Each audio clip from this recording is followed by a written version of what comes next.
है करके सबसे हल्की धातु कौन सी है, तो आपको ध्यान रखना है लिथियम जो है ये सबसे हल्की धातु कहलाई जाती है। उसके बाद देखिए सोने का रासायनिक नाम क्या है, तो साथियों Au आपको ध्यान रखना है, ये सोने का यानी कि गोल्ड का रासायनिक नाम है। बिजली की खोज किसके द्वारा की गई थी, तो आपको मालूम होना चाहिए बिजली की खोज किसके द्वारा की गई थी साथियों, बेंजामिन फ्रैंकलिन की अगर हम बात करते हैं तो इनके द्वारा ही साथियों बिजली की खोज की गई थी। उसके बाद देखिए अगले नंबर का सवाल है, कह रहे हैं कि दाब की इकाई क्या है, दाब की इकाई जूल है, न्यूटन है, नहीं साथियों दाब की इकाई क्या है, पास्कल जो है ना ये दाब की इकाई है। तो आपका जवाब अगर ऑप्शन नंबर सी है तो बिल्कुल सही है। उसके बाद देखिए शून्य केल्विन को क्या कहा जाता है, तो शून्य केल्विन को परासरण बिंदु नहीं कहते हैं बल्कि परिपूर्ण शून्य कहते हैं। क्या कहते हैं शून्य केल्विन को साथियों, परिपूर्ण शून्य कहा जाता है। हर्ट्ज किसकी इकाई है, बल की है साथियों, नहीं आवृत्ति की है, ये आपको ध्यान रखना, इंपॉर्टेंट क्वेश्चन है आपके एग्जाम में आएगा। कह रहे कि हर्ट्ज किसकी इकाई है, तो आवृत्ति की इकाई है। विद्युत धारा की इकाई है, तो विद्युत धारा की इकाई साथियों क्या है आपसे पूछी जा रही है, मैं कहूंगा एम्पियर की अगर हम बात करें तो यही तो विद्युत धारा की इकाई है। उसके बाद देखिए प्रकाश की गति कितनी होती है, ये बात आपसे पूछी जा रही। देखिए अगर यहां पर हम लोग बात करते हैं तो 3 ×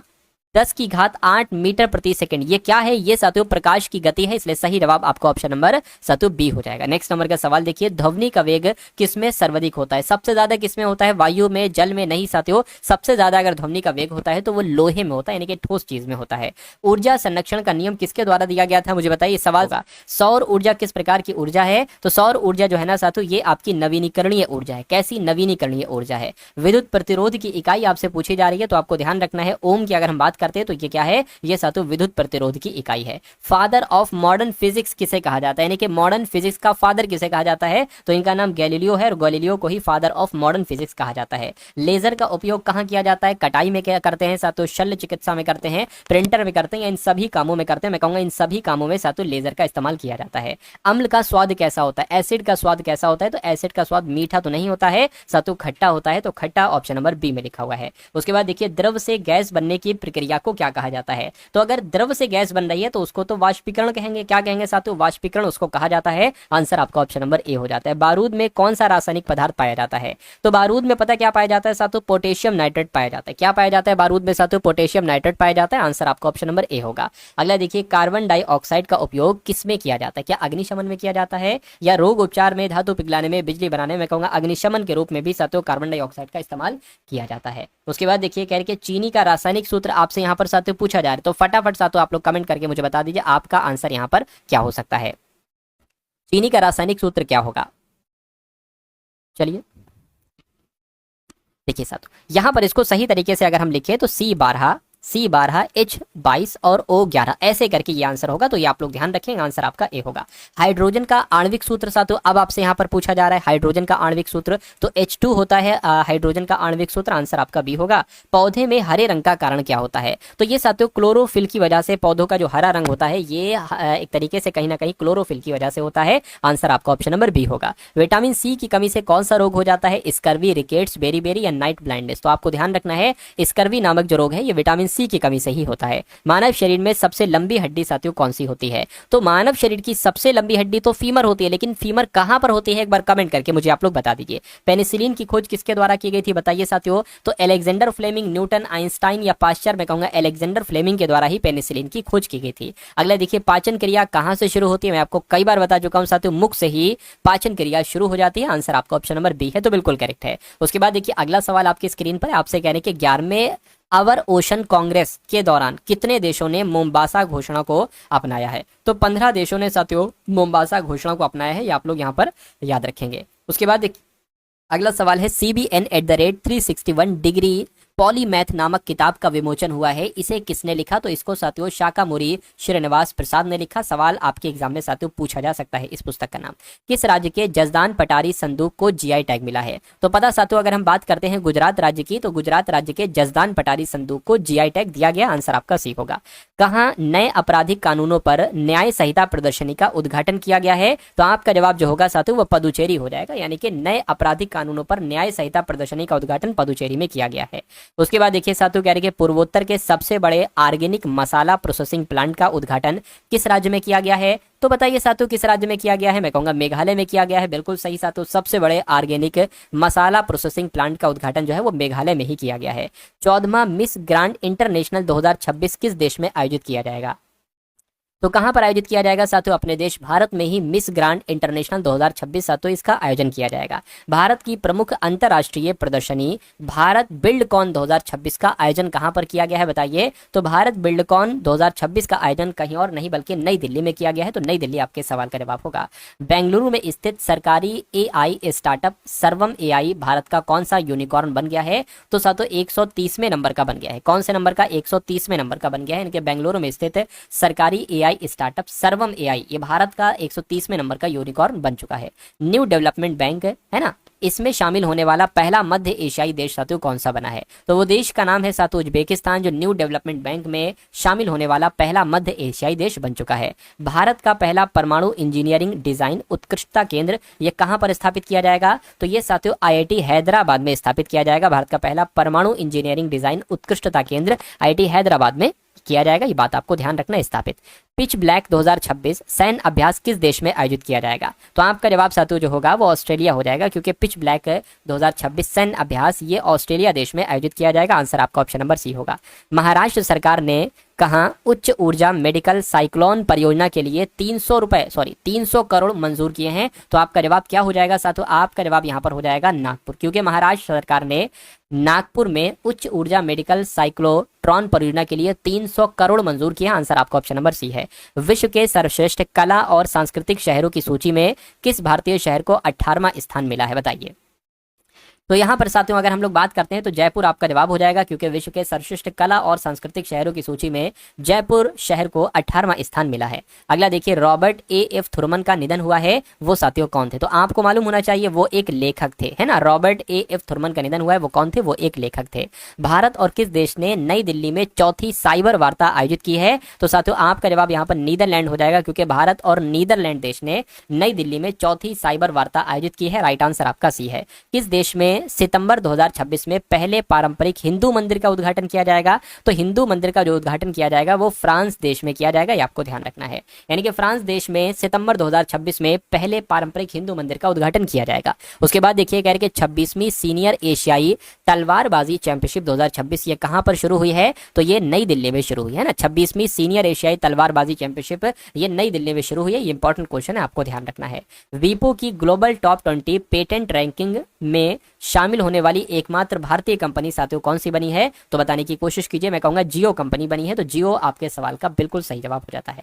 अगले नंबर का सवाल आपकी स्क्रीन पर है। आपसे कहा जा रहा है कि cellular operators association of India के नए चेयरमैन साथियों कौन बने हैं? तो मैं कहूंगा राहुल वर्थ इनका नाम है, और Rahul worth he cellular operators association of India के नए चेयरमैन बने हैं।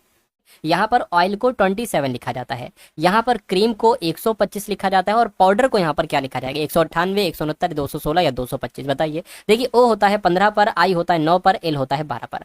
12 और 9 कितना हो जाएगा? 21 हो जाएगा। 21 और 15 कितना हो जाएगा साथियों? 36 हो जाएगा। ये तो साथियों 27 है ना। अच्छा इसको देखते हैं, जैसे कि ये सी 3 पर होता है, आर 18 पर होता है, ई 5 पर होता है, ए 1 पर होता है, एम 13 पर होता है। 13 और 1 14 और 5 19, 19 ये आपका 22 हो गया। 22 और 18 40 हो जाएगा साथियों, है ना। तो यहाँ पर 125 है। चलिए हम 36 से 27 बना सकते हैं कैसे ना कैसे करके, लेकिन हम 40 से 125 कैसे बनाएंगे? यानी कि ये सारे कॉन्सेप्ट जो है हमारे, ये सारे कॉन्सेप्ट एक तरीके से फेल हो गए हैं। तो दूसरा हमें कॉन्सेप्ट यहाँ पर लगाना हो। देखिए ऐसा तो नहीं साथियों, जैसे कि ये आपका 3 है, 3 लेटर ही तो है, 1 2 3, तो 3 का क्यूब कितना होता है साथियों? 27 होता है। उसी प्रकार 1 2 3 4 5 ये 5 लेटर है, तो 5 का क्यूब कितना होता है? 125 होता है। देखिए 125 लिखा हुआ है, 1 2 3 4 5 6 6 लिखा हुआ है। 6 का क्यूब कितना होता है? 216 लिखा हुआ है। तो अगर 216 ऑप्शन में कहीं है तो ये लॉजिक हमारा बिल्कुल सही है। तो मैं देख पा रहा हूँ साथियों ये तो हमें मिल चुका है, ऑप्शन नंबर सी में मिल चुका है, यानी कि इसमें यही लॉजिक लगेगा।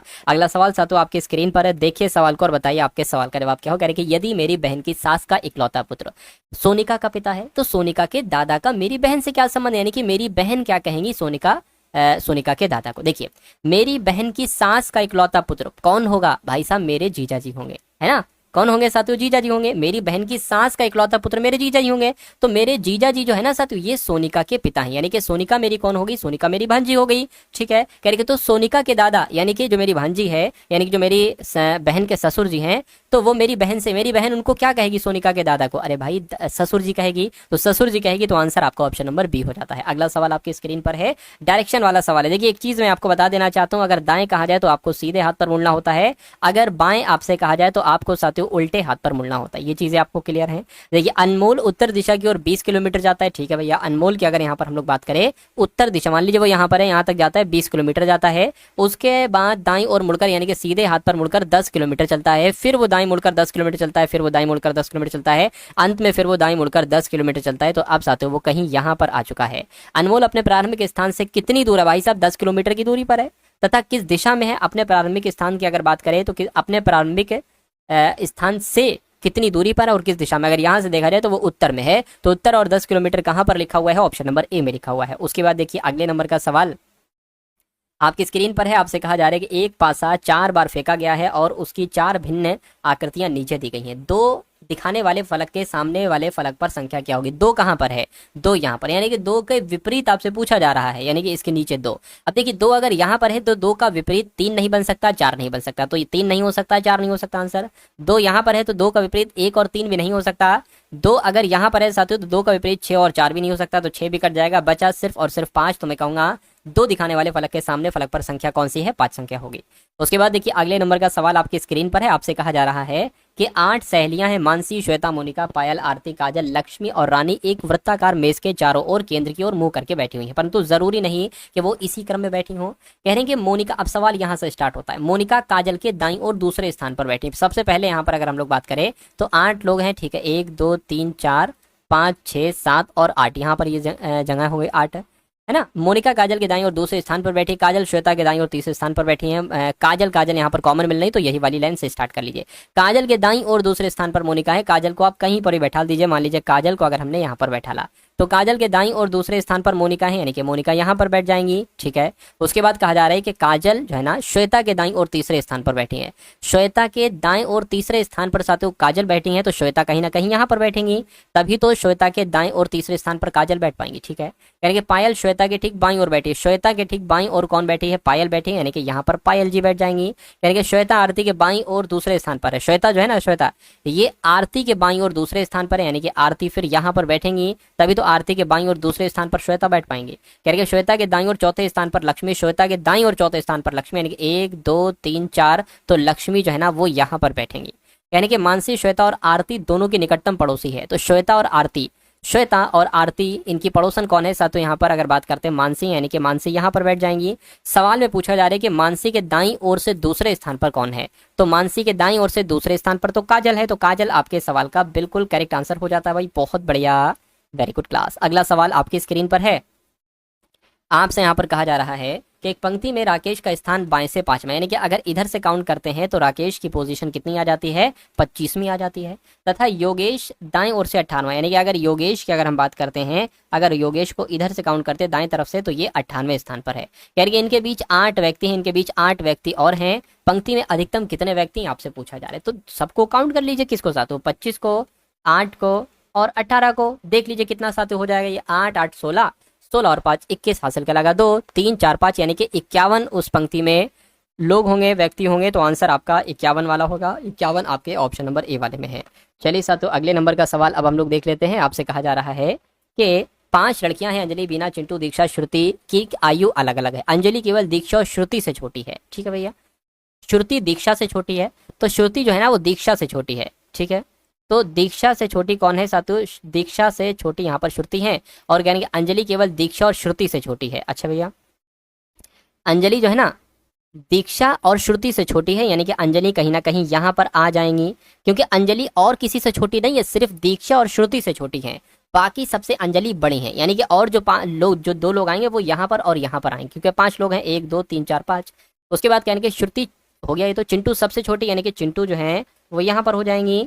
उसके बाद समूह में चौथी सबसे बड़ी कौन है? देखिए सिंपल सी बात है, 5 लड़कियां थी, 5 में से 4 आप बैठा चुके हो, बीना बची हैं, तो बीना बची हैं, बीना यहाँ पर आ जाएंगी। सवाल आपसे यही पूछा जा रहा है, चौथी सबसे बड़ी कौन है? चौथी सबसे बड़ी बीना है, तो बीना आपके सवाल का जवाब है, जो कि ऑप्शन नंबर ए वाले में है।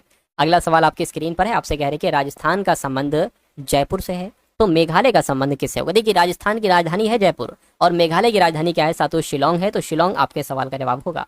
उसके बाद देखिए, स्तनधारी का संबंध मनुष्य से है, तो सरीसृप का संबंध किससे होगा? देखिए सिंपल सी बात है, जो मनुष्य होता है ना साथियों, ये स्तनधारी वर्ग में आता है, और छिपकली की अगर बात करें तो ये सरीसृप वर्ग में आती है, तो छिपकली आपका जवाब होगा। छिपकली सरीसृप वर्ग में ही आती है, चूहा नहीं आता, वेल नहीं आता, तितली नहीं आती।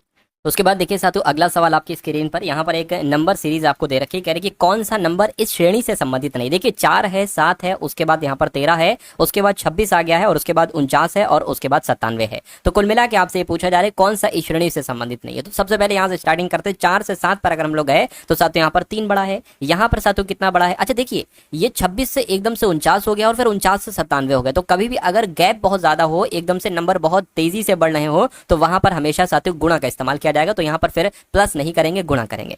अगर हम देखिए 7 से 13 पर जाएं तो 7 दूना 14 होता है, और 1 घटा देंगे तो 13 आ जाएगा। उसी प्रकार 4 की गुणा 2 से करके 4 दूना 8, और 1 घटा देंगे तो 7 आ जाएगा। क्या यहाँ पर भी देखिए, यहाँ पर तो सिर्फ और सिर्फ 2 से गुणा करना पड़ रहा है ना, लेकिन रूल क्या है? 1 घटाना भी है। तो मेरे हिसाब से 13 दूना 26, 1 घटेगा 25 आएगा। तो यहाँ पर 26 नहीं बल्कि 25 आना चाहिए। अब 25 का डबल करिए, 25 की गुणा अगर हम 2 से करेंगे और 1 घटाएंगे, देखिए 49 ही आता है, और 49 की गुणा 2 से करते हैं और 1 घटाते हैं तो 97 ही आता है। यानी कि यहाँ पर 26 जो है वो श्रेणी से संबंधित नहीं है, तो 26 आपके सवाल का जवाब होगा। राइट आंसर आपका सी है। अगला सवाल आपकी स्क्रीन पर, आपसे कहा जा रहा है यहाँ पर के 5 4 7 8 और 6 4 है, 6 10 8 18 7 6 है, और 12 8 9 3, तो 8 और यहाँ पर कौन सा नंबर आएगा? बस ये बात साथों आपसे कुल मिला के यहाँ पर पूछी जा रही है।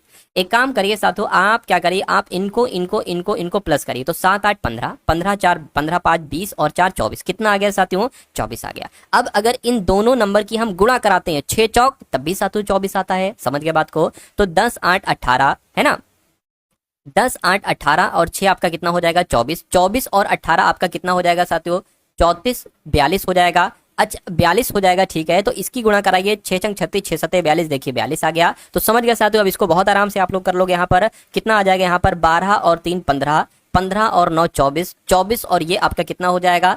34 बोले तो 32, यानी कि यहाँ पर 32 आ जाएगा। तो कुल मिला के 8 में किस नंबर की गुणा कराएं कि 32 आ जाए? 8 चौक 32 होते हैं, तो यहाँ पर 4 आएगा, और 4 आपका कौन से ऑप्शन में है? ऑप्शन नंबर डी वाले में। समझ गए साथियों, सारे कॉन्सेप्ट को मैं आपको समझाऊंगा। अगला सवाल आपकी स्क्रीन पर है, आपसे कहा जा रहा है कि 2 संख्याएं हैं, 14 हैं और 18, इनके महत्तम समापवर्तक और लघुत्तम समापवर्तक का अनुपात आपसे यहाँ पर पूछा जा रहा है। देखिए बहुत आसान सी बात है, अगर हम सबसे पहले इनके महत्तम समापवर्तक निकाले तो कैसे निकालेंगे? तो इस तरह से निकालेंगे साथियों, 14 और 18 2 से कट करेंगे, 2 सत्ते 14, 2 नीम 18। अब यहीं पर हम रुक जाएंगे, क्यों? क्योंकि 7 को कैलकुलेट करने के लिए हमें 7 रखना पड़ेगा, और फिर 9 को कैलकुलेट करने के लिए हमें 3 रखना पड़ेगा। तो जब तक तो हम कैलकुलेट करते जाते हैं, जब तक एक सिंगल नंबर इन दोनों नंबर को कैलकुलेट करेगा। तो यहीं पर हम रुक जाएंगे, यानी कि महत्तम समावर्तक जो निकला है वो 2 निकला है।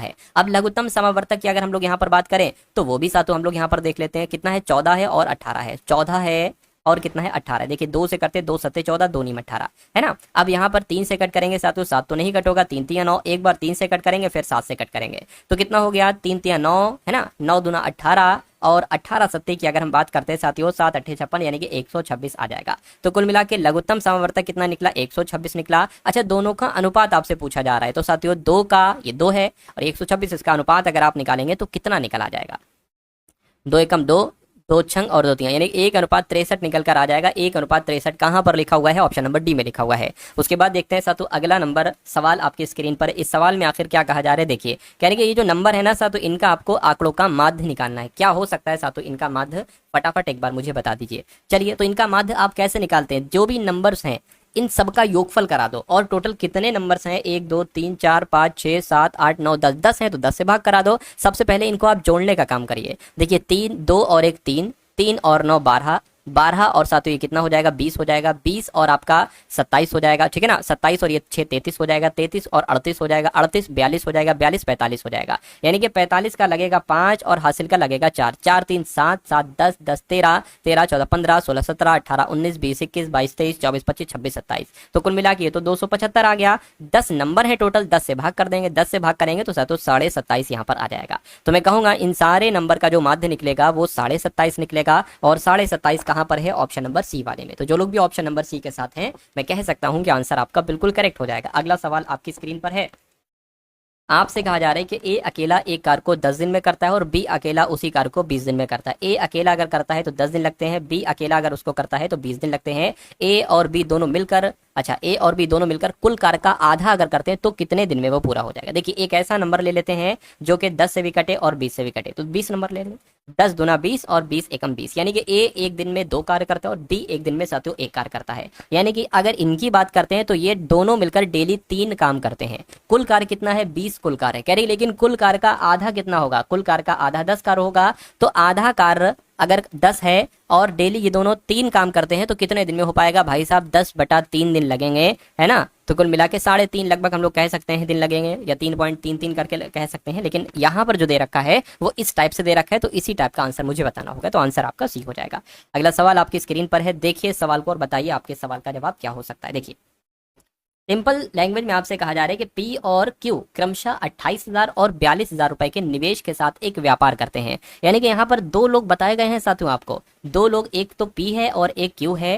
पी जो है ना ये साथियों 28,000 रुपए, ठीक है भाई साहब, और क्यू की अगर बात करते हैं साथियों ये 42,000 रुपए निवेश के साथ एक व्यापार शुरू करता है। पी 8 महीने के लिए, तो 8 से गुणा कर देंगे, पी 8 महीने के लिए निवेश करता है। और क्यू की अगर बात करते हैं तो ये 1 साल, यानी कि इसको 12 महीने हम लोग रख लेते हैं, 12 महीने के लिए निवेश करता है। यदि वर्ष के अंत में कुल मिला के 21,125 का लाभ होता है तो पी का हिस्सा साथियों कितना हो सकता है, ये बात आपसे यहाँ पर पूछी जा रही। देखिए अगर यहाँ पर हम लोग बात करें तो देखिए 3 0 से ये 3 0 कैंसिल हो जाएगा, ठीक है, कोई दिक्कत नहीं। 2 से कट करेंगे क्योंकि इसको हमें छोटा बनाना है, 2 दूना 4, 2 एकम 2, यहाँ पर 14 आ जाएगा, ठीक है ना। और कट हो सकता है साथ, तो इसको भी कट करा लीजिए आप लोग, 2 चौक और 2 छंग, अब इनकी गुणा करा लीजिए साथियों, और भी तो कट हो जाएगा, है ना, ये कट हो जाएगा। तो कितना आ जाएगा साथियों, अगर हम बात करते हैं पी और क्यू जो आएगा वो 14 दूना आपका यहाँ पर 28 आ जाएगा, और ये कितना आ जाएगा, 3 कम नहीं 3 दूना 6। यानी कि अब ये पता क्या है साथियों, ये कहीं ना कहीं इन्होंने इतना निवेश किया है। अगर पी ने 28 रुपए लगाए हैं तो क्यू ने 63 रुपए लगाए हैं, और यहाँ पर टोटल लाभ दे रखा है। तो मैं आपसे एक बात बता देना चाहता हूँ, जो 2 बंदे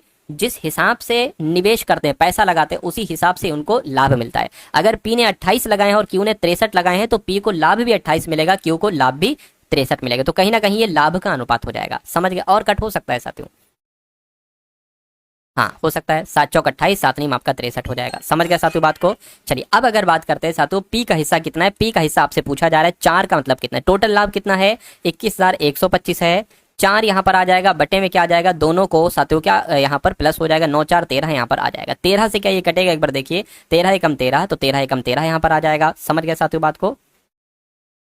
तो जैसा जैसा सातु करते जाएं वैसे वैसे यहाँ पर जो है वो आप क्या करते जाएंगे, वो इसको कैलकुलेट करते जाएंगे। देखिए तो 13 एकम 13, अब यहाँ से कितना बचेगा साथियों, बताइए कितना बचेगा, तो ये 7 हो जाएगा, है ना, ये 21 है तो 8, ये आपका 81 हो जाएगा, यहाँ पर 81 हो जाएगा।